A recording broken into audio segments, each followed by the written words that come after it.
Bonjour, c'est Argos. Pour cette vidéo, je vais être aidé de So. Bonjour. Et son aide va m'être précieuse puisqu'on va parler de quelqu'un sur lequel il y a beaucoup à dire. Il s'agit d'un aventurier dont la vie est en soi un roman fabuleux et fascinant, mais aussi une morale qu'on peut appliquer dans la vie de tous les jours. Oui, il s'agit d'un homme né en 1874 en Irlande. Il est né d'un père médecin qui rêvait que son fils fasse les mêmes études que lui. Mais lui, il n'était pas fait pour les bancs d'école, non. Il était plus fait pour les grands espaces inconnus et inexplorés.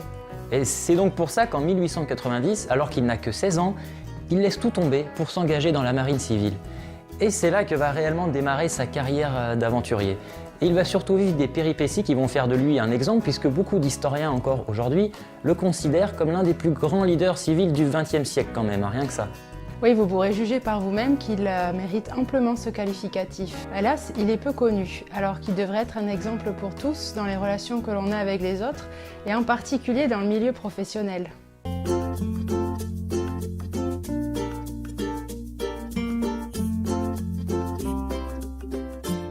Et Shackleton a la chance de vivre au début du XXe siècle. Et à cette époque, ça tombe bien, la grande mode, c'est l'exploration de contrées encore inconnues de l'être humain. On trouve donc très facilement de riches mécènes qui sont prêts à de généreuses donations pour avoir leur nom associé à ces aventures. Et c'est dans ces conditions favorables que la candidature d'Ernest pour une expédition en Antarctique est acceptée. C'est l'expédition Discovery.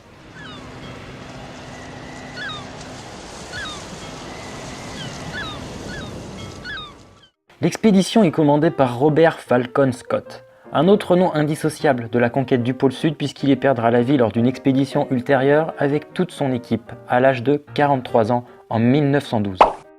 Le Discovery et son équipage quittent Londres le 31 juillet 1901. Après une brève escale technique en Nouvelle-Zélande, l'équipage débarque enfin en Antarctique le 8 janvier 1902 dans le détroit de McMurdo. L'expédition a plusieurs objectifs scientifiques, mais ce qui intéresse Ernest, c'est bien sûr l'objectif géographique, puisque c'est celui qui l'amènera à fouler des terres sur lesquelles jamais aucun homme n'a encore posé le pied. Les Anglais espèrent traverser ce que l'on appelle la barrière de Ross.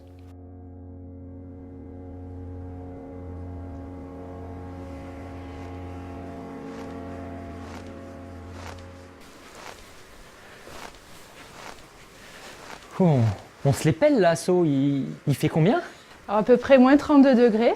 Oula, mais j'aurais dû prendre de quoi m'habiller, tu n'aurais pas quelque chose à me prêter? Attends, ça doit pouvoir se faire. Ah bah merci, ça va mieux. Donc c'est ça la barrière de Ross? Bon, c'est magnifique, mais dis-moi, c'est qui ce Ross? Ça veut dire qu'il y a déjà quelqu'un qui a mis les pieds ici avant Ernest et Falcon Scott? Eh oui, Argos. Ross est le nom de l'officier de marine anglais qui fut le premier à explorer cette région en 1840. Encore un Anglais? Eh oui, mais t'inquiète pas, les Français n'ont pas à avoir honte, hein. La même année, l'officier de marine français et chevronné Jules Dumont d'Urville est le premier homme à débarquer en Antarctique.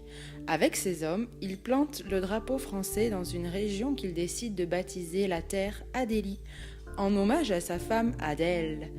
La terre Adélie est un territoire qui appartient toujours à la France. La seule habitation qu'on y trouve est un complexe scientifique, la base Dumont d'Urville. La France n'a pas oublié son héros. Ross et Dumont d'Urville sont les premiers à avoir atteint l'Antarctique, en 1840. Sans polaire, sans doudoune, sans lunettes et sans crème solaire. Retenez ça et essayez de vous mettre à leur place la prochaine fois que vous grelottez en plein hiver par un temps ensoleillé mais froid et sec et que le soleil se réverbère sur la neige et vous brûle les yeux et vous gerce les lèvres jusqu'à en percer les crevasses. Bah en tout cas, la terre Adélie, c'est magnifique, hein. J'y passerai bien mes vacances, mais bon, vu les prix, je vais me contenter du fond vert plutôt. Mais revenons-en à nos moutons. Nous sommes en 1901, durant l'expédition Discovery commandée par le capitaine Robert Falcon Scott. Falcon Scott a besoin de 2 hommes pour l'accompagner dans ce qu'il appelle The Great Walk, la grande marche. Son objectif, c'est de traverser à pied la barrière de Ross pour s'approcher le plus près possible du pôle sud magnétique. Ernest a la chance de faire partie des 2 hommes qui vont l'accompagner. Hélas, la rando ne se passe pas très bien, mais alors pas bien du tout même. Les 3 hommes chopent tous une crève d'enfer à cause du froid. La logistique a en plus été très mal organisée. On n'a pas prévu suffisamment de nourriture pour alimenter les 22 chiens de traîneau qui transportent les vivres et le matériel, et on n'a donc d'autre choix que de tous les abattre. Les 3 marcheurs devront par la suite tirer eux-mêmes le traîneau. En plus de ça, ces gars-là ont beau être des marins aguerris, il n'y en a pas un seul qui a pensé à emporter assez de légumes et de fruits en conserve. Donc forcément, ils ont tous fini par souffrir du scorbut. Malgré tout, les 3 hommes atteignent quand même une latitude record de 82 degrés et 17 minutes de latitude sud, avant de devoir faire demi-tour devant leurs conditions de santé absolument exécrables. Une fois de retour au camp de McMurdo, Falcon Scott décide même de renvoyer Ernest en Nouvelle-Zélande, prétextant que sa très mauvaise santé pourrait lui coûter la vie. Ernest, bien sûr, est dégoûté, mais il n'a pas dit son dernier mot. Qu'à cela ne tienne, 4 ans plus tard, après s'être démené de tout son être pour faire preuve de toute la persuasion dont il est capable, Ernest réunit assez de fonds et un équipage pour constituer une nouvelle expédition en Antarctique. Sauf que cette fois, c'est lui le chef, et c'est l'expédition Nimrod.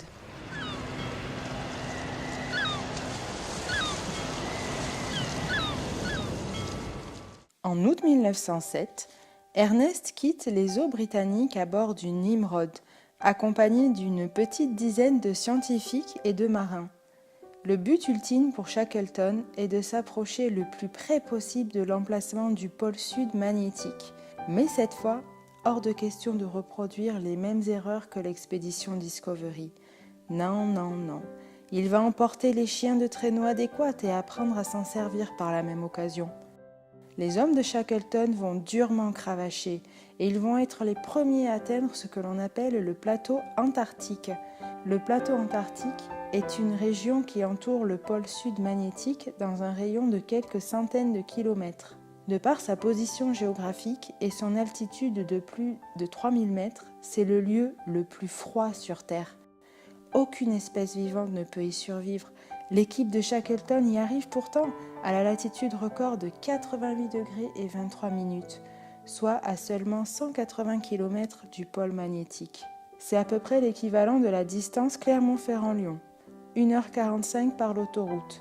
Waouh, c'est magnifique!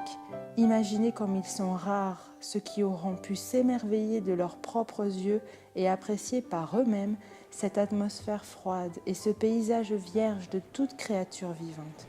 C'est un privilège que seul un petit nombre d'élus auront eu la chance de goûter sans le partager avec le reste du monde. Hélas, le groupe doit retourner au bateau car les provisions commencent à manquer.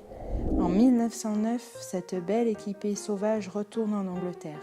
Ils sont accueillis en héros et reçoivent tous les honneurs. Ernest Shackleton est même promu chevalier par le roi Édouard VII et prend donc le titre de Sir Ernest Shackleton. L'expédition est un succès. Jamais l'homme n'était allé aussi loin vers le sud. Quasiment 90 degrés de latitude. Alors qu'il s'est déjà tapé 2 expéditions difficiles de 2 ans chacune, à vivre dans l'inconfort, le froid, la maladie, la promiscuité, il pourrait se contenter de vivre tranquillement de sa gloire et profiter d'une retraite paisible. Mais maintenant que vous connaissez un peu le loustic, vous imaginez bien qu'il ne va pas se satisfaire d'une vie aussi normale quand même. Dès son retour de l'expédition Nimrod, Ernest profite à fond de sa nouvelle notoriété pour multiplier les apparitions publiques en vue de réunir des fonds. Des fonds pour un nouveau voyage en Antarctique.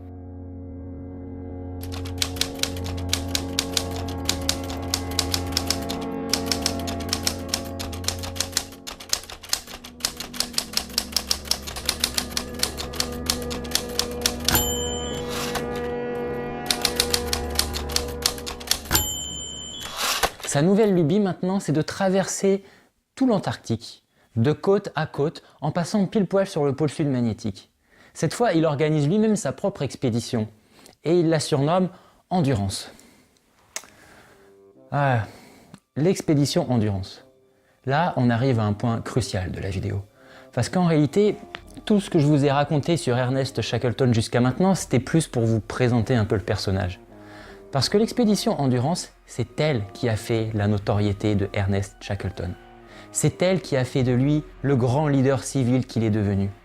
Parce qu'en appelant son expédition ainsi, c'est comme si Ernest avait pressenti les épreuves qu'il allait justement devoir endurer durant cette expédition.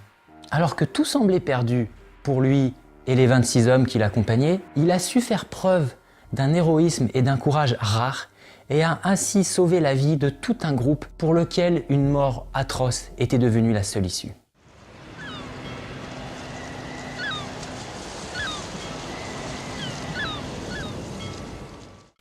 L'objectif de ce troisième voyage est d'accoster dans la mer de Weddell, effectuer une traversée à pied et à chien de traîneau du continent en passant par le pôle pour retrouver le fameux détroit de McMurdo, là où les précédentes expéditions avaient accosté.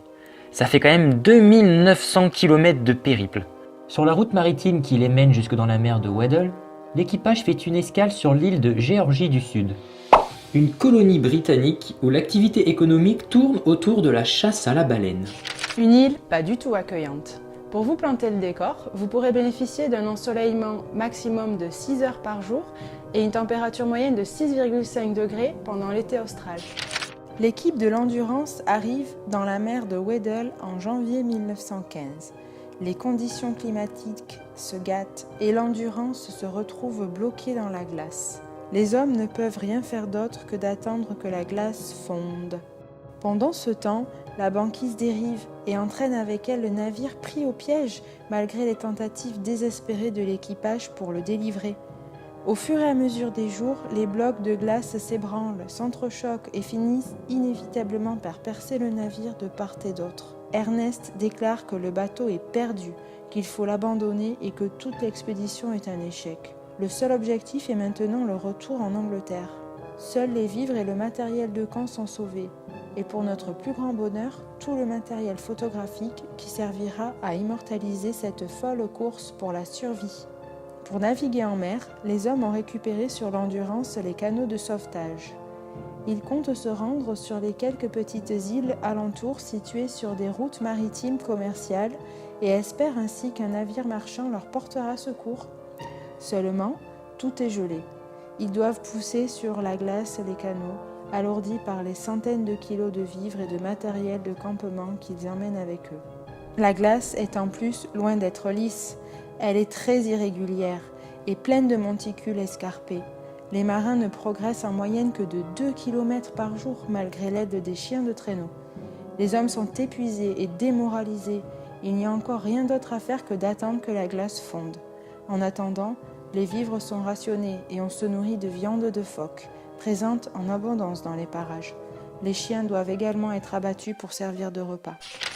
Et l'attente va être très longue. Elle va durer plusieurs semaines. Vous imaginez bien que dans de telles conditions, le moral n'est certes pas au beau fixe. Pourtant, on ne déplore aucun incident qui ait remis en cause la sécurité ou l'intégrité du groupe. Pourquoi ? Parce que Ernest est là.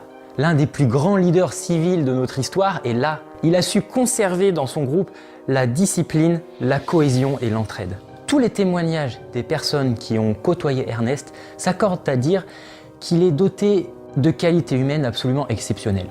Il est sévère mais très juste. Et il est surtout très intentionné envers chacun de ses hommes. Il s'intéresse à chacun d'eux et il s'inquiète pour chacun d'eux personnellement.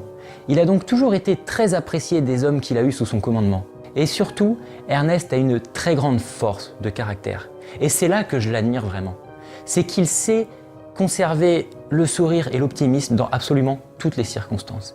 Et ce, même si la mort guette. Et c'est à cette force de caractère absolument unique que les hommes se rattachent pour ne pas sombrer dans le désespoir, alors que tout semble perdu. Et enfin, en avril 1916, la glace fond et s'amincit. Les bateaux se retrouvent enfin sur l'eau et les hommes peuvent sauter dans leurs navires de fortune et naviguer en mer. La nuit, il fait jusqu'à moins 45 degrés et ils sont trempés d'eau de mer. Il est de plus en plus difficile d'utiliser les fours nécessaires à la cuisson des aliments sur ces chaloupes étriquées. Heureusement, la viande de phoque continue à couler à flot. Et enfin, après 7 jours de navigation, une terre est en vue. C'est l'île de l'Éléphant. Mais alors cette île, elle est complètement inhospitalière. Elle est aride et composée uniquement de roches.